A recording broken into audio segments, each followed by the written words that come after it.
2012 সালে মুক্তি পাওয়া ভূতের ভবিষ্যৎ আজ বাংলা সিনেমার ইতিহাসে এক মাইল ফলক। ছবির মূল গল্প ছিল আপাত দৃষ্টিতে খুবই মজার। একটি পুরনো বাড়িতে বিভিন্ন যুগের ভূতেরা একসঙ্গে বসবাস করছে, কিন্তু বাড়িটি ভেঙে ফেলার সিদ্ধান্ত নেওয়া হলে শুরু হয় তাদের অস্তিত্ব রক্ষার লড়াই। শুনতে মজার হলেও ছবির ভেতর লুকিয়ে ছিল এক গভীর সামাজিক বক্তব্য। অনিক দত্ত আসলে বলেছিলেন কলকাতার কথা, সেই কলকাতার কথা যে শহর নিজের ইতিহাস ভুলে যাচ্ছে, পুরনো বাড়ি হারাচ্ছে, স্মৃতি হারাচ্ছে, সংস্কৃতি হারাচ্ছে। উন্নয়নের নামে ধীরে ধীরে মুছে যাচ্ছে শহরের চরিত্র।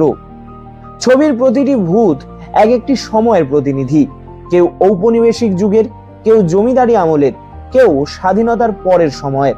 তাদের কথোপকথনের মধ্যে দিয়ে উঠে আসে বাংলার সামাজিক ও রাজনৈতিক ইতিহাসের নানান স্তর।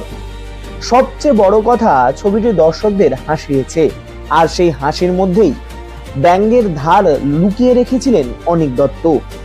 বাংলা সিনেমায় ব্যঙ্গাত্মক কমেডি নতুন ছিল না, কিন্তু ভূতের ভবিষ্যতের মতো বুদ্ধিদীপ্ত এবং সমকালীন ব্যঙ্গ অনেক দিন দেখা যায়নি।